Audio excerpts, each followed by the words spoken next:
Welcome to In Her Voice, a podcast created for women who listen to and live by their deepest wisdom, their inner voice. This was made for you, the woman who feels pulled to more, to lead, to create, to dream, and to be a world changer. My name is Kelly Covert, and I am an inner voice coach.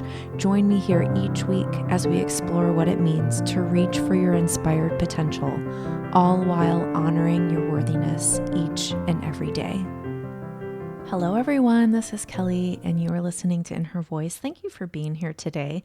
I have a wonderful interview with Cherie Burton today, all about being connected to yourself. And I know my listeners, I know you are smart, you are powerful, you are motivated, you are a high achiever, you have big goals for your life and a big vision for your life. And so often strong women like us can feel empty and disconnected. And part of that reason is that we're so busy doing, we forget to stop and be and to connect to the part of ourself that is most important to connect with, our inner voice. And so Cherie is here with us today to talk about how to do this, to talk about why to do it, and to talk about the changes that it will create for you in your life. So let me tell you a little bit about Cherie. Cherie Burton is a pioneering spiritual psychologist whose evolutionary stand, speak, shine method transforms women into authentically embodied and empowered feminine leaders. As a mother of 6, author, international speaker, and host of the Women Seeking Wholeness podcast, she is passionately driven to guide women influencers to heal, express, and create using the new feminine leadership paradigm. She earned her degrees in psychology and sociology and held group therapist positions in a psychiatric facility, a teen behavioral facility, and an addiction recovery center. You are going to fall in love with Cherie like I do. I mean, I feel like I say that about all my guests, but it's true. I just have amazing guests on here, and I'm so lucky to be able to bring them to you. And you might also want to check out the podcast that I did with Cherie over on her podcast, Women Seeking Wholeness. And I'll put a link to that in the show notes if you want to check that out too, because it was really fun. So let's get to our interview with Cherie. Hi, Cherie. How are you? I'm great, Kelly. Thank you. Thank you so much for being here. I'm really excited today to dig into this juicy topic of how we as women can be deeply connected to ourselves. And I think it's so timely and so important. And I talk about it a lot, and I think we can never have too many reminders. Yeah. So, I first, why don't you give everyone just a really quick sort of peek into who Cherie Burton is? You should ask my husband that. I'm complicated. In a nutshell, I've had a really unorthodox path to reclaiming my spiritual sovereignty, which started out very orthodox. Being a mother, which I even inferred before we even started this recording. I have kids ages 6 to 26, 6 of them, and they all came about in very unique ways. My education path did not line up the way I thought it would.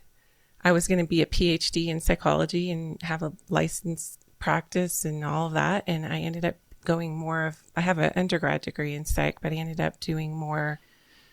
I started in clinical work, and then I went now into more holistic spiritual psychology. But one thing you can't get a degree in, at least not right now, is the divine feminine. So that is something I have really, really for about 20 years become kind of a hobbyist scholar in, including multiple pilgrimages throughout the world, starting my own podcast and writing and all of that around. I knew this was coming, this rise of the feminine. Mm-hmm. I could feel it in the earth with my clients. I'm also a coach, and but I have had to experience a lot of loss in my life, which I think many of us have. I lost a sister to suicide, a sister 2 years younger than me who had 5 children at the time. That was severe. That was a huge turning point in my career, actually. And in my life, I have 6 siblings, and all of them have been diagnosed bipolar, except myself and one other sibling. There's just a lot there around mental health, but the loss has been, I just lost loved ones and people close to me, which has made me kind of claw and climb into finding, being a truth seeker and understanding spirituality my own way, and taking the way I was raised and putting it in a healthy place of respect, but also just forging my own path. So I'm an adventurer. I'm a researcher, and I am absolutely, like you, very passionate about helping people to awaken and to discover their worth and show themselves to the world in the way that we need right now.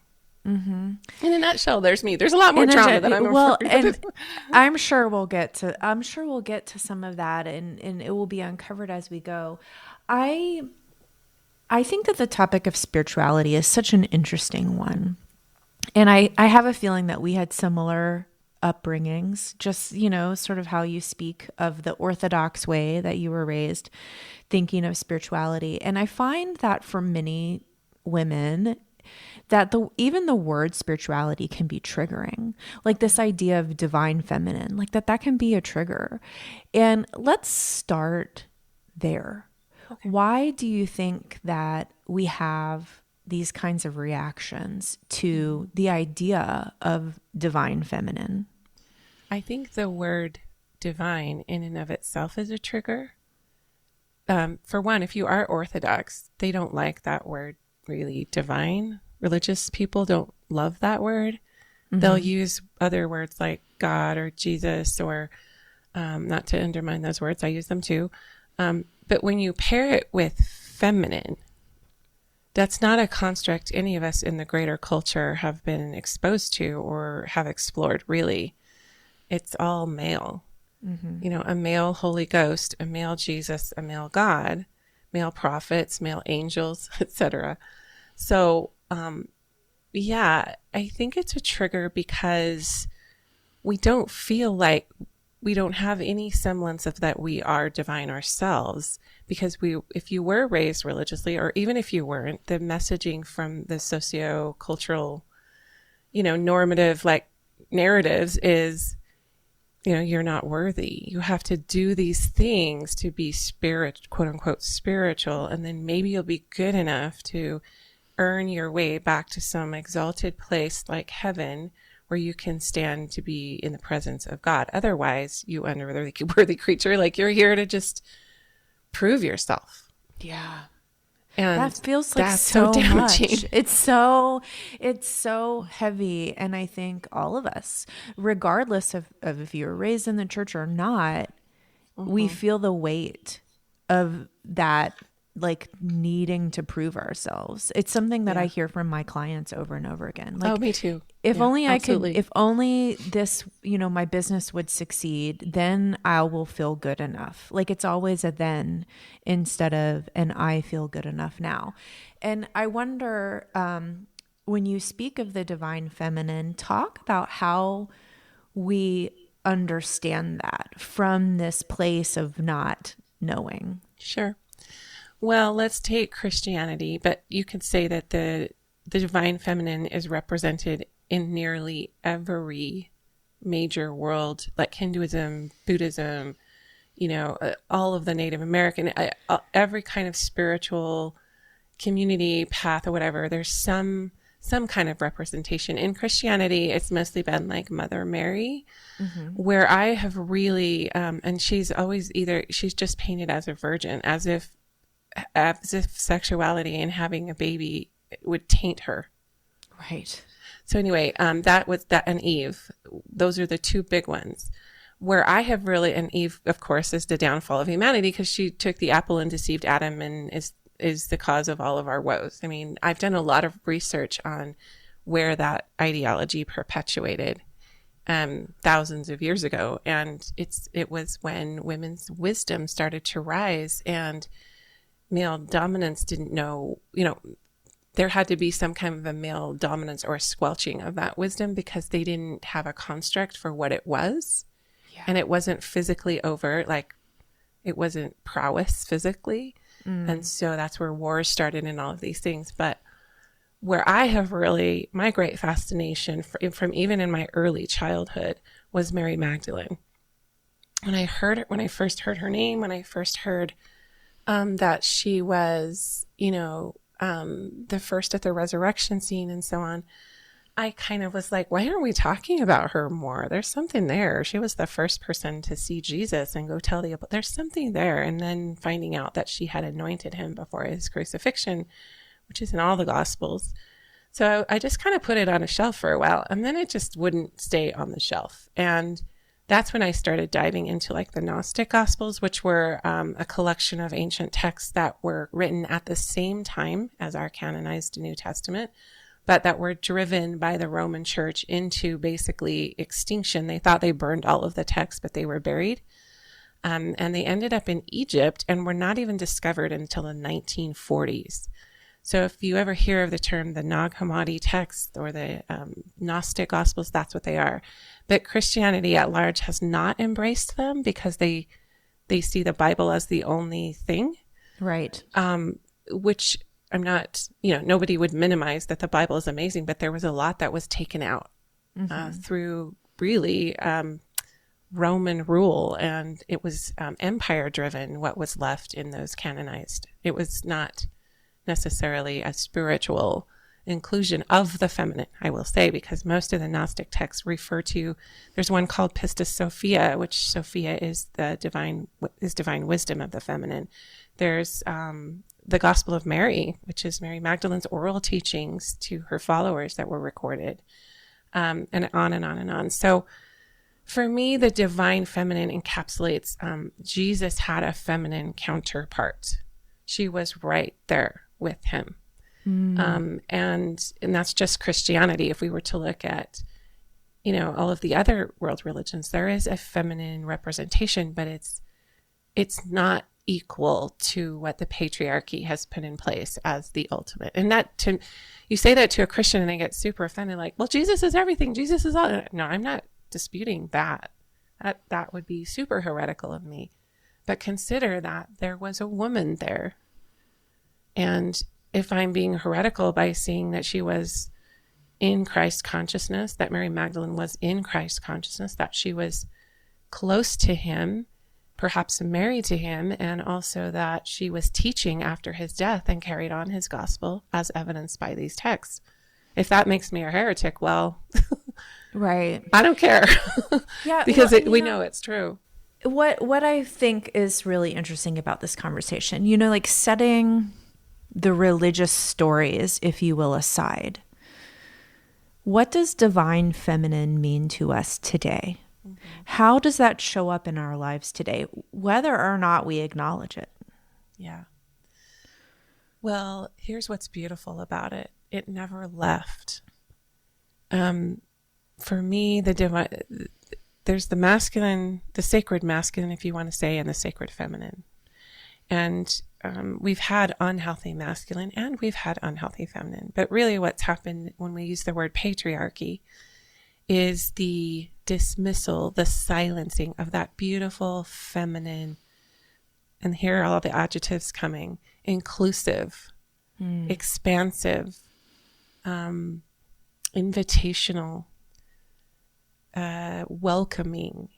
It's just, if you can picture an angel just spreading her wings and just bringing everybody into the table, whether you're gay, black, white, whatever, what you believe, doesn't matter.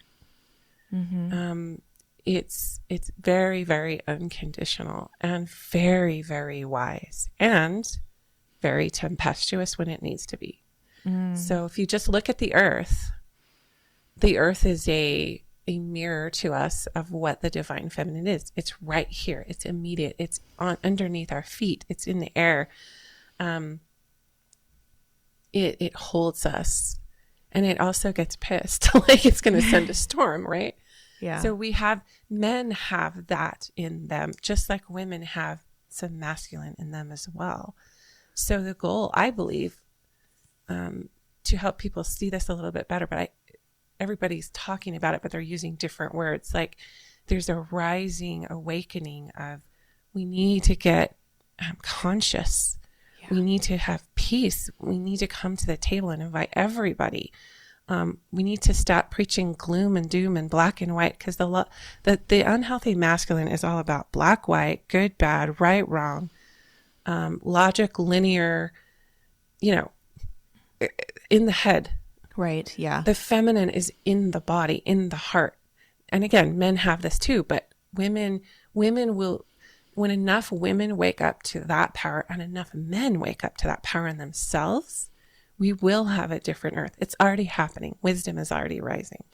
Ooh, this is so good. This is so good. I love it, Cherie. So, okay. I want to talk about the practical application of the divine feminine, because again, like I think it's beautiful. Like I love to hear you talk about it and hear these words. And I think that sometimes when we hear them, it's hard to identify that in our own lives. It's hard to understand how to be connected to that. And that's really what this conversation is about, right? How do we connect in to ourselves, to what is already there, to what is already available to us? What does the divine feminine look like in us? And how do we connect to it? That's a beautiful question. I didn't understand this piece because I was always taught that the body was evil, like your vehicle for temptation to a degree. In one breath, it's like, just accept yourself and love yourself. And then you go to church, or you're listening to your old, the old rhetoric that's just, the locker room talk, whatever you want to call it, about a woman's sexuality and how dangerous it is. So I just didn't know how to place a lot of it culturally. But when I learned that the divine feminine is about being in your body, fully embodied, getting inside, like you could say your heart. There's we could talk about the ancient yogis' science of chakras. I think some of that is from other traditions as well. But we do have energy centers in our bodies that, you can't see them. We don't have scientific instruments yet that can fully see them. Right. But women, ancient sages, saints, mystics, they've known, healers, shamans, they've known about these for millennia. And it's very feminine. The feminine is what's underneath everything. The masculine is out. You can even look at it in a male anatomy. It's not easy. It's not hard to see. Men are outward. When they lead in their, whether it's healthy or unhealthy, it is what it is, but they love structure, outer structures, what you observed, what's out there, what they can organize and move forward with to action. Whereas the feminine is about going down and in. What's underneath? What's creating? What is the energy, if you will, or the essence of what is creating what's on the outer structures? So a woman can walk into, if she's in her healthy feminine, can walk into, let's just say, a think tank meeting, because I've been there. I'll just give you this as an example. When I lost my sister to suicide, I was Mrs. Utah. So I was married, I had 3 children. I was wearing the crown of Mrs. basically wearing the title of Mrs. Utah, which was a long, hard fought one, whatever, we could go down that road. But it was my own reclamation of the queen archetype for myself looking back. And this is 16 years ago this month. But when I lost her, because of my psych background, because I had worked as an addiction recovery counselor and also worked in a psychiatric facility, and I was a mother, and I had lost a sister to suicide, and, was Mrs. Utah, that I was high, it was high media coverage when she died. So at least here locally. So the Utah Attorney General asked me to come and sit and represent suicide survivors, family members survivors of are basically family members who've lost a loved one to suicide. So I would go and I would sit in these meetings, and we're talking psychiatrists, all kinds of healthcare professionals, educators, professors, all kinds of people are like, how do we address the suicide issue in Utah? And nobody really got it. I mean, because I had just lost my sister, I was in it, right? Right. It was fresh. Yeah. And I had also lost an aunt to suicide who left her 3-year-old son in her suicide letter for my parents to raise. So he was raised as my youngest sibling. But I knew that because I was working in these clinical settings, that those systems were not the answer, that we somehow needed to teach people to go down and in. So this answers your question. How do you practically, for men and women, this is not gender specific, but it is about the divine feminine, because men miss their mother and miss their emotional connection more than women, I would say. Yeah. They haven't had healthy feminine model to them. They're looking at porn. They've had mothers sometimes who had their own issues and insecurities. They've been in abusive relationships too. Right. And they are hurt by the patriarchy just as much. The patriarchy only benefits a few men. Well, yeah, that's exactly what I was thinking. Men are given from a young age, as boys to be strong and don't cry and, don't be a pussy. Yeah, exactly. And that's been a derogatory word for the feminine. Right. Yeah. Yeah, exactly. So they don't know how to deal, right? So I would sit in these meetings and I just finally had to walk away because when I did use my voice, I was heard because I was standing in my body, standing in my power and saying, I feel like we need to tell these at-risk youth and this, this whole resurging demographic of young adults that are taking their lives, that they're not broken, that there's nothing wrong with them, that they're not the culmination of their symptoms. Right. And I wanted to stand up in my church and say the same exact thing, because my church is a patriarchy and it was very masculine. Like whatever you achieve, you get in God's grace. Whatever you're doing in the outer. But Jesus was teaching divine feminine wisdom when he said, the kingdom of God is within you. The kingdom of heaven is within you. It does not come by observation. He was not religious. Jesus was not going to church. Right. Well, he was the church. The church was in him.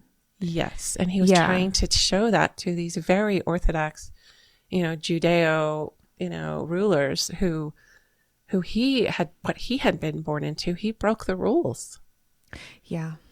Yeah. So I love that about Jesus. I know. He was like a revolutionary, Yeah, and he went to go get rebel. baptized. He didn't go to the church people to get baptized. He went to his cousin out in the river who was a wild man. John the Baptist was a wild man. Yeah. So practically speaking, the feminine is about getting in your body and sensing the resonation. How does this feel? How does this land in me? And then using your voice to talk about the deeper issue that the elephant in the room that no one's talking about, because everyone's trying to look so smart. Yeah. Okay. So breathe is a big one. Breath. Yeah. There are so many paths I want to take from this, but I want to start with a tool to begin with. Yeah. If someone's listening to this and they're like, okay, you say get into your body. You say it's there for me, but how the heck do I start? I know. And I know that there are people who feel that way. Like it's one thing to hear it, right? It's another thing to be it and to act on that. And do you have like an easy way that we can begin? Yes. So thank you. I was just saying it's all about breath. Spirit rides on the breath. This is why yoga's made a comeback and meditation and breath work, because they're very, very feminine practices. Mm-hmm. They immediately, when you're consistent and you start to tune in and you just take, it's that immediate with practice that you can connect into your inner divine, feminine or masculine. Mm-hmm. I love that so much. I will share something with everyone that I've been doing. My goal for this year, a personal goal, is to honor my energy and flow. Because for me, what that means is listening to my body, because I haven't always done that in the past. And it's gotten me into trouble. Like, it's gotten me into trouble physically. And by trouble, I mean like into a place where I can't manage. And so one of the things I've been doing is every morning I look at my schedule and I set an alarm on my phone for what I call a daily energy check. And it's, like at a point in the day when I know I'm not going to be on the phone or on, doing an interview or anything like that. And it's different time every day. So I just set that alarm. And by the time the alarm goes off, I've totally forgotten about it, and I take 1 minute, 2 minutes, and I just check in. And I breathe like you're talking about. I sort of do a quick body scan. Like, I think, am I thirsty right now? Am I hungry right now? Am I tired? Am I energized? How's my brain feeling? And it's not even always like as, it's not like I'm having this conversation with myself about it. I'm just sort of tuning into my body. And that small 1 minute practice every single day has made such a big difference in how I go about my day. Because I used to like come to this I would hit the wall at some point in the day, and then I'm like, feel like I'm useless for the rest of the day. And now I understand like what I need to give myself in that moment, right before I hit the wall. Like, okay, well, what do I need right now? What's next for me? And just that little setting that reminder. And here's the thing. I've been practicing this for a while. And if I did not set that alarm on my phone, I probably wouldn't do it. So it's, it's, you got to build the habit, right? Yes. And I love everything you're saying, because that's it. It's flow and checking in. The feminine, if I could use a word synonymous with feminine, it's noticing. Noticing. Not what's going on inside of me before we interact with others, before we start our business, whatever we're doing out here, is tuning in. And I love everything, that you're like, what do I need? That's the grand key to health right there. Right. Asking what your body needs, listening to your body and giving it to it, moment by moment. Right. And it's not just physical. Like, that becomes an emotional question. It becomes a mental question. It's a spiritual question. Like, that one question covers all of the things. And if we're just thinking that we're one of those things, we're missing out and, possibly neglecting those other parts. Sure. Right. And that's just human, but that's the goal of life, right? Yeah. Life goals. Yes. Because life to me is a healing journey. We never arrive at healing and we never arrive at enlightenment. Nobody, I don't know about you, but I don't know anyone that's totally enlightened. No. Yeah. And I don't believe that we get there. I agree. Like, there's always going to be another layer to work on. And I rejoice in that. Yes. Yes. I think when we can step out of the word worthiness and move into the word alignment, that will be a game changer. Lining up with who we are, with spirituality as we define it, and giving ourselves what our bodies need and our souls need. That's the path. Right. Yeah. I want to talk about success. Because when you were talking about like the outward versus inward, masculine versus feminine, I feel that as a female entrepreneur, as a businesswoman, I still struggle with embodying my success because I'm always looking for external proof of that instead of understanding that my success is inside of me, right? Mm-hmm. And so how do you navigate success? Yeah, success is really subjective and sacred to each person. I navigate it by doing exactly what we're talking about. I check in because I am a high achiever. I have done and achieved a lot of things. I won a beauty pageant. I got an advanced degree. I hit a milestone in my business. I had a lot of kids. All the things I've ever wanted to do, I've done. And then I'm miserable, right? Yeah. Yeah. And like, so, what's that all about? I'm 52 now, so I've had a lot of life behind me. I'm only halfway done, I hope. But yeah, success for me now means being in my body and in my heart and embracing love for myself and others. That's it. Mm-hmm. That's what I want my legacy. Do, right? Yeah. I want my legacy to be like, she made me feel, she shone a mirror into my own light and made me feel special, loved, whatever. I love that so much, Cherie. Like, I'm getting goosebumps just thinking about it because it literally strips away every single thing we are taught to believe about success. That success is like the number of dollars you have in your bank account, or, you know, your revenue, or how many clients you have, or how many followers you have, or all of the things, right? We're taught that that's how we measure. It's always about measuring ourselves to something externally. Mm-hmm. And that feels so different than what you're talking about. Like this, it's this internal knowing. It's this understanding of who you are. And like you said, being in alignment with that. That is what success is. Yes.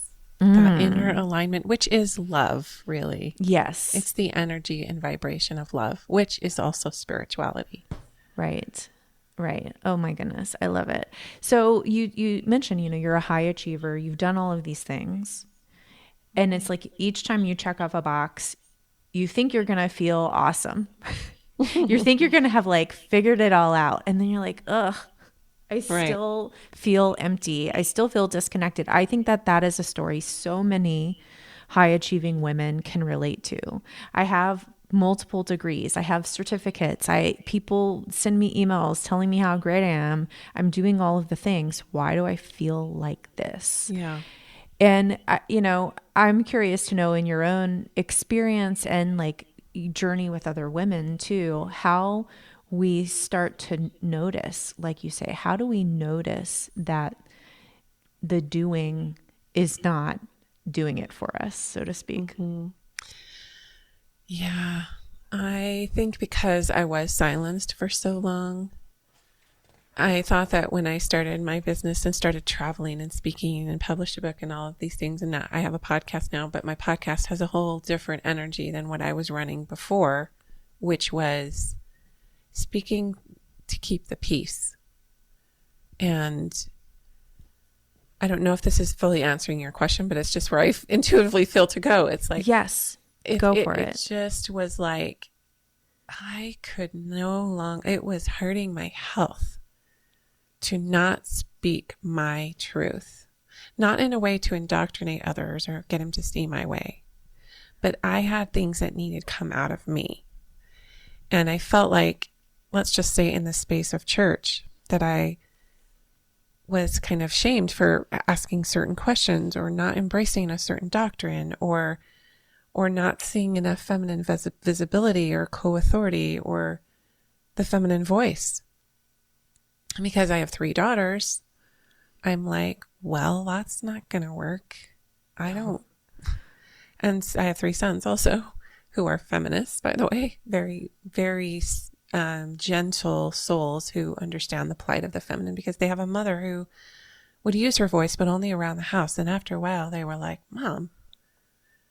And so I started to, it was messy at first because I was angry and things would come out that probably shouldn't, but I just kept feeling this support of, I want to just say mother energy, ancient mother, goddess, whatever you want to call it, divine feminine, Heavenly Mother, just you go, girl. Like, this is your path, and they don't get it, and that's okay. Because if you and I are the only two who get it, that's okay. Yeah. Mm-hmm. But my health shifted, all my thyroid problems, all my hormones.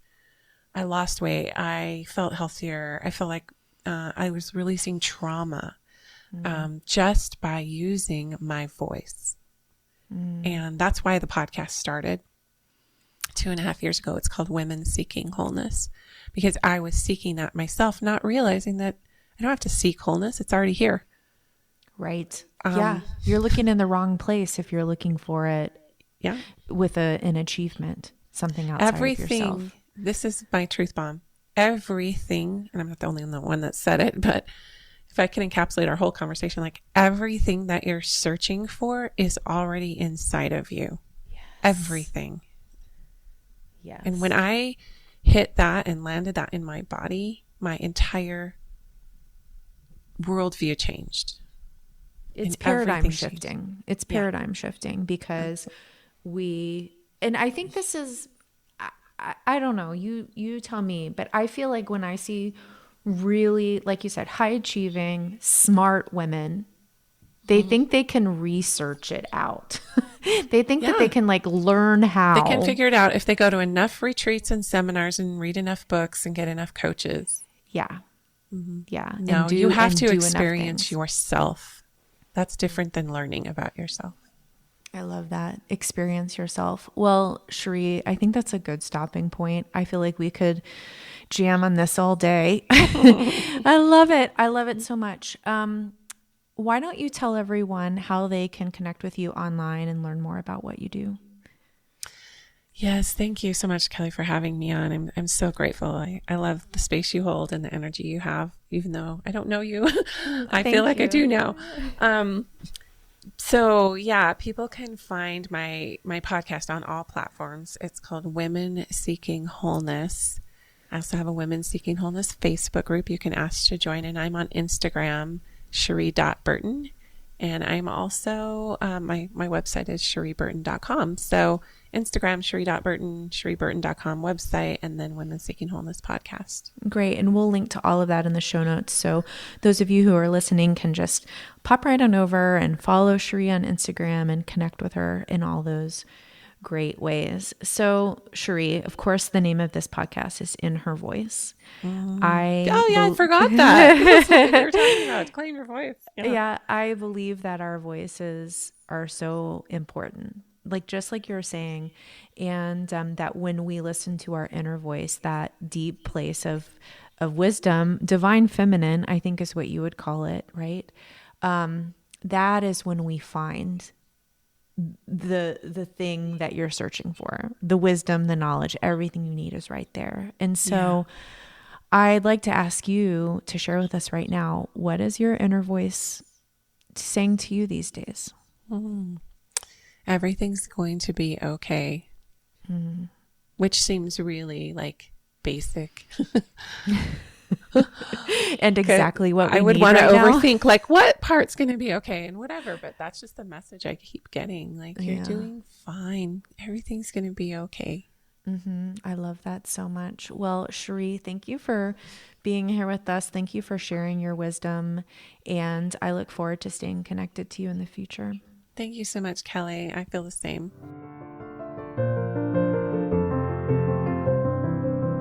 Everything that you're searching for is already inside of you. Do you believe that? I believe it. And there are days when I have to work really hard to remind myself of that. It is not our default mode to believe that we have everything that we need. And it takes much practice, and it takes habits upon habits to get to the place where we at least can remember that.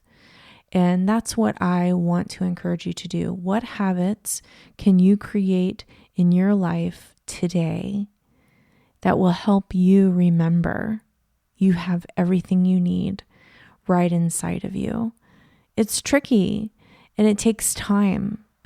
And if you're like, I don't even know where to start, I have no idea even where to start with a habit that would help me do that, I would love to spend some time with you, because your inner voice knows. And one of my superpowers is helping people hear what their inner voice has to say. So we could sit down for an hour in one of my idea hours, and we could really figure out, what is that habit? What is that practice you need to do on a daily basis to really start listening, so you don't have to feel empty and disconnected, so you don't have to feel like you have to ask everyone else what is next. Because there's nothing more powerful than a woman who can reach inside of herself and find the answers that she needs. I believe that you are that woman.